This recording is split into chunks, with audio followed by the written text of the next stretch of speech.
Vico and Malibuca have won the Summit LAN. Today I'll discuss their performance, I'll break down which teams did well, who made globals, and who struggled. Let's get straight into it. So the Summit LAN is over. This was the culmination of the entire year. We had all the teams from FNCS Major 1 qualifying, and well, Vico and Malibuca have come out on top. They played this tournament so well. They were in the hunt for first place throughout the entire cup, but they only took the lead in that final game. Listen, they've been super solid in EU all year so far. They landed at North Frigid Fortress and they made this work for them. Honestly, from analysing their gameplay, I don't think we need to overcomplicate things. They simply just played good Fortnite. They were on fire during this tournament. They took advantage of the natural elevation in order to secure Surge tags. Indeed, they had pretty much no issues with Surge throughout this whole cup, which is a testament to how well they played. Malibuca IGL'd the team excellently, and Vico was very quick to praise him when they did win. They keyed the teams around them as well, as they usually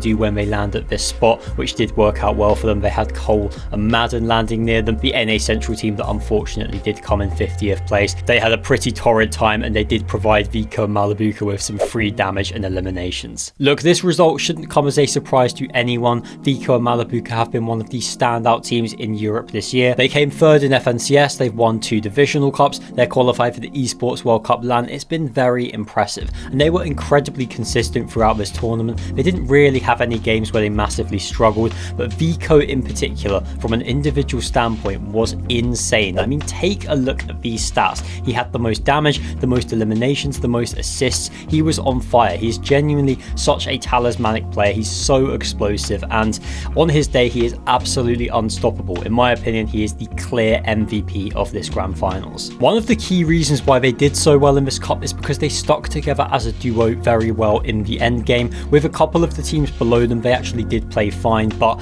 their biggest issue is that they were heavily reliant on solo clutches. They were just unable to survive as a team, and Vico and Malibuca had no such issues. Going into the final match, Vico and Malibuca were sat in second place, just behind Sky and Scroll, and of course for the Danish duo things did not quite go to plan, which I will get into later on, but Vico and Malibuca seized the opportunity, capitalized, and were able to take the LAN victory. It was great watching them lift the trophy. They both have so much passion, and it's clear they really enjoy playing together. Vico in particular was really emotional, and I do like seeing that side of players. It's nice to see the passion, it's nice to see how much they care. It was just really nice to watch.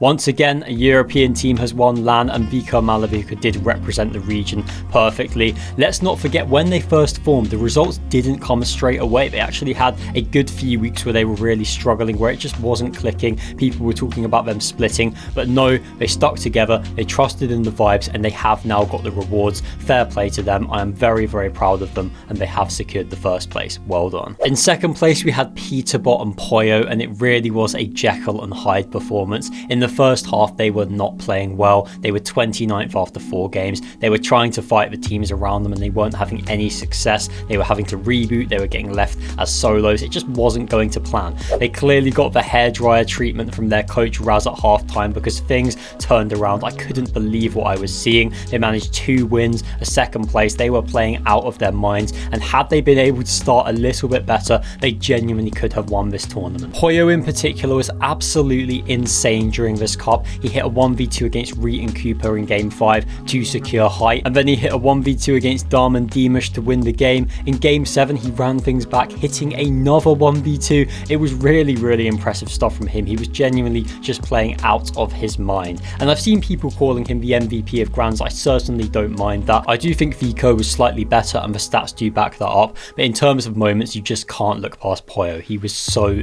good. I'm glad they shut down all the noise of people saying that they weren't going to perform, that they weren't looking good as a duo together, because it was clear that they still have ability. They are still one of the best teams in the world, and it could have been their day had they started out a little bit better, but still a really impressive performance from them. In third place, we had none other than Shxrk T3eny. Now, this was Shxrk's first ever LAN, and he did put in a performance. They actually won game 1. They were looking really good. Their biggest issue throughout this cup, though, was their Storm Surge. They went down to it in games 3 and 5, but outside of that, they were pretty much flawless. They did play it really well. T3eny in particular was playing so good. He had 20 eliminations for second most out of all the players. The lurks he was setting up were successful. They keyed Dom and Demish in a game, which went well. Indeed, of course, they were striking fear into all the teams around them, as they usually do. Listen, Uncom Wonkyland was honestly a bit strange to see. We are so used to seeing them contested at this point, but they did do very well from it. Yes, they weren't able to get the win, but they did play well. They consistently made it deep into the end games, and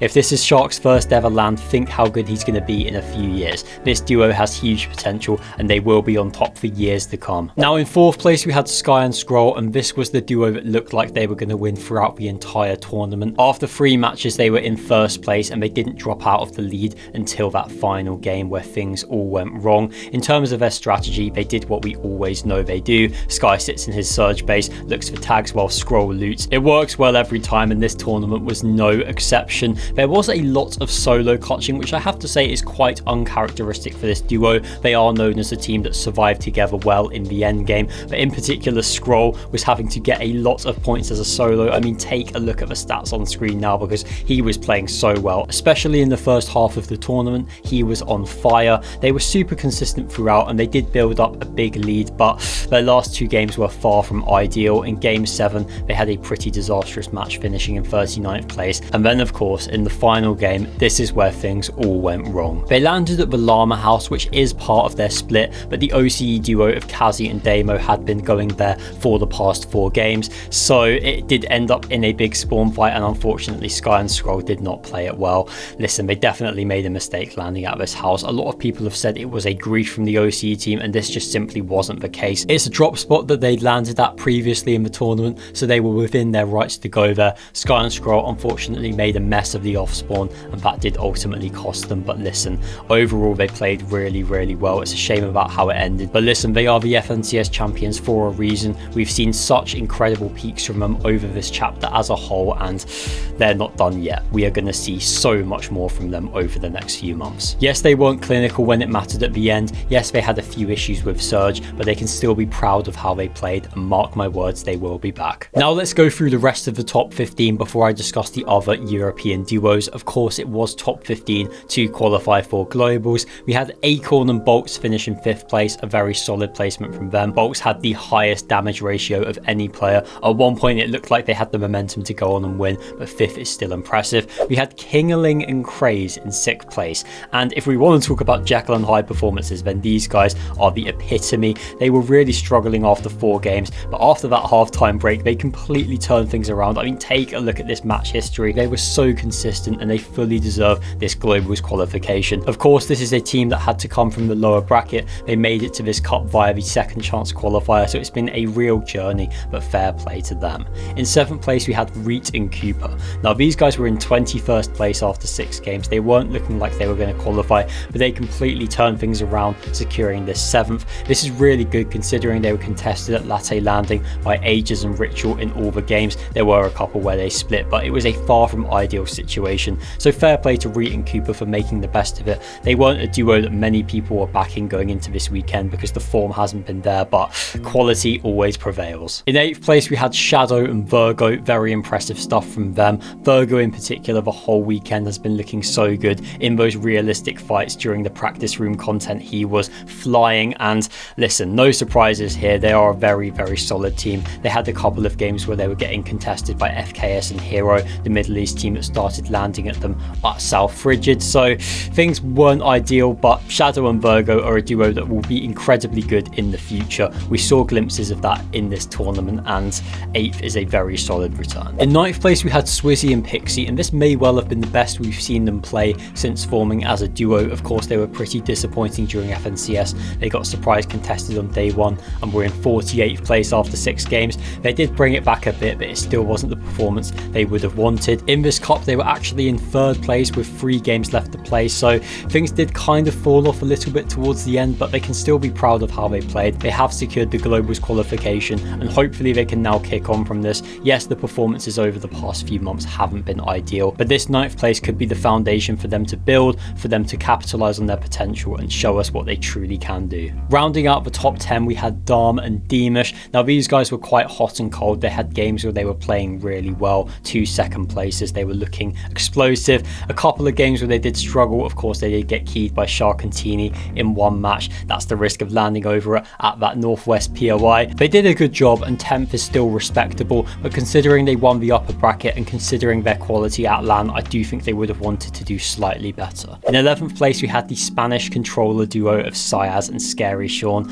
and fair play to these guys. They've only just played in their first ever FNCS Grand Final, and now in their first ever LAN, they have qualified for globals. Really impressive stuff. Respectable considering that the zones didn't really pull for them. If you take a look at this map, let's say that it wasn't particularly favourable for those teams landing at the east of the map, so credit to Syaz and Scary for persevering through that. They weren't even in the globals range with 2 games left to play, but they finished in 11th and 9th to secure those spots, so credit to them. In 12th place, we had Focus and Thomas HD, and honestly I would have expected a little bit better. 12th isn't terrible by any means, but considering that the zones were actually pretty kind for them, I would have liked to have seen them do a bit more. It just didn't seem like it was their tournament. Focus has been so good in EU over the past few months. He leads this duo, he's one of the strongest fighters in the world. It's really hard to find weaknesses in his game, but unfortunately it was not meant to be yesterday. I hope they stick together because I really rate them as a duo, and I'm sure they can get back to performing well, but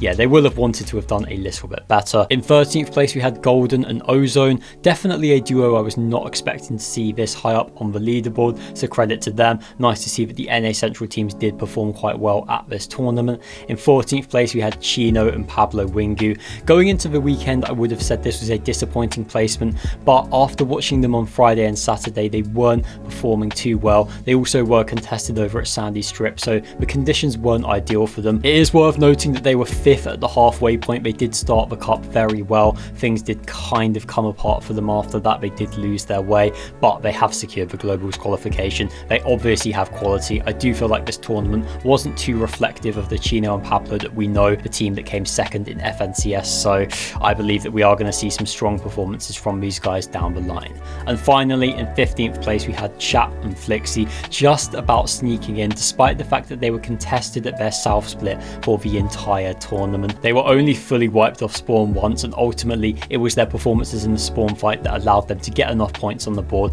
and secure their tickets to Belgium. To be honest, they've been a team that have really struggled over the past few months. They don't have a divisional cup win, the performances haven't been there, but when it mattered, they did come good. Yes, 15th isn't crazy by any means, but there is a globals qualification, so we have to give them some credit. So in that top 15, we had 6 duos from NA Central and 9 from EU, meaning there were 13 European duos outside of that, and I'll go over all of them in just a second. But firstly, I will discuss some of the other big names that missed out on the top 15. We had Ages and Ritual in 17th place. Of course, they struggled with being contested throughout the whole cup, so this wasn't a huge surprise. I will say that they did come apart a little bit in those final games. It was looking like the qualification was on the cards. In 18th place, we had Cold and Rapid. I was definitely surprised by how much these guys struggled. From uncontested 4 fields, would have expected a lot more. I mean, a lot of people were predicting them to do very well, even people putting them in first, so this was definitely an underperformance. We had Victor V and Canada in 32nd place,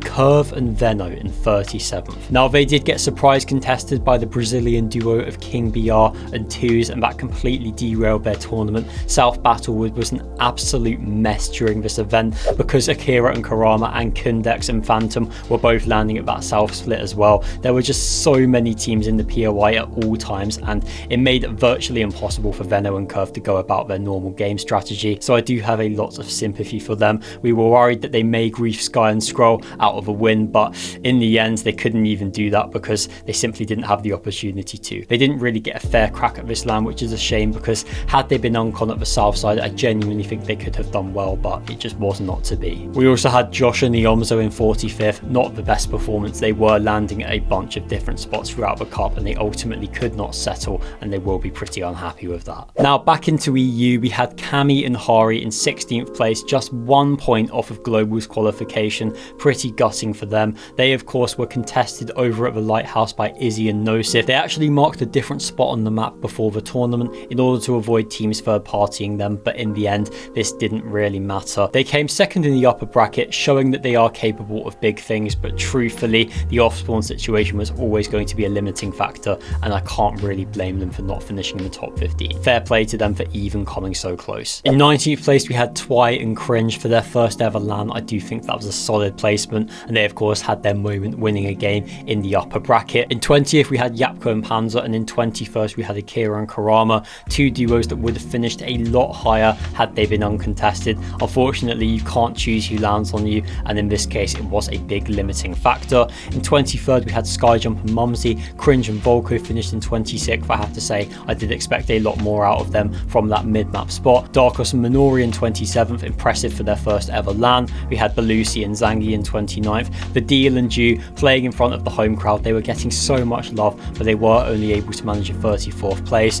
We had Pix and Ghost in 36th. They just could not secure a drop throughout the whole tournament, and this did ultimately cost them. We had Izzy and Nosif in 42nd, of course, the team that contested Cammy. Reason and Noah Rayleigh, again a home duo that got so much appreciation from the crowd in Düsseldorf, but they were struggling. They were contested over at Painted Palms by Tiggs and Danikush, and they were losing that spawn fight more than they were winning. And in 47th place, we had Werex and Kai Duo. Of course, this was a filled team because Dan DePuzo did not get his visa approved for the LAN. Clearly, this shows how important team chemistry is, and very unfortunate because I did think that Werex and Dan DePuzo had huge potential to do well in this tournament. Now, I do want to give some general thoughts on the tournament. It was just such a fun LAN in every aspect. It was really, really well organized. Nothing really went wrong. The practice room content was super fun. Having the co-streamers, having Aussie, Boot, Faxity, it was really, really entertaining, and Epic got it right. I hope this is what it's like for all LANs going forward. In terms of the format, it's something that I have really come around to. If you watch my videos, initially I was not a fan of having the 3 days, but honestly I ended up really enjoying it. The 8-game finals was more fun than I thought it would be as well, and I'm fully down to have this format in future tournaments. I do think that having the 12 games is better for globals, but if for any reason they did change and use this format again in Antwerp, then it wouldn't be the end of the world. Also, I had to shoehorn this in. Joe made this really cool post over on Twitter where he took all the content creators' predictions, and apparently I had the most accurate ones, which I will definitely take. It does feel like this is the end of an arc that has been spanning for quite some time now. We had the off season, the start of chapter 7, major 1, and now the Summit LAN is done. It's been such a good time, but there is still so much more to play for. Now we move to major 2. We move to the final EWC qualifier and that LAN, and of course globals in September. There's a lot left to play for. Players are going to stay locked in, and I'm so excited to watch Fortnite competitive over the next few months. Please subscribe to the channel to stay up to date with European Fortnite news, as I do make these kind of videos very regularly. Thank you very much for watching. See you in the next one.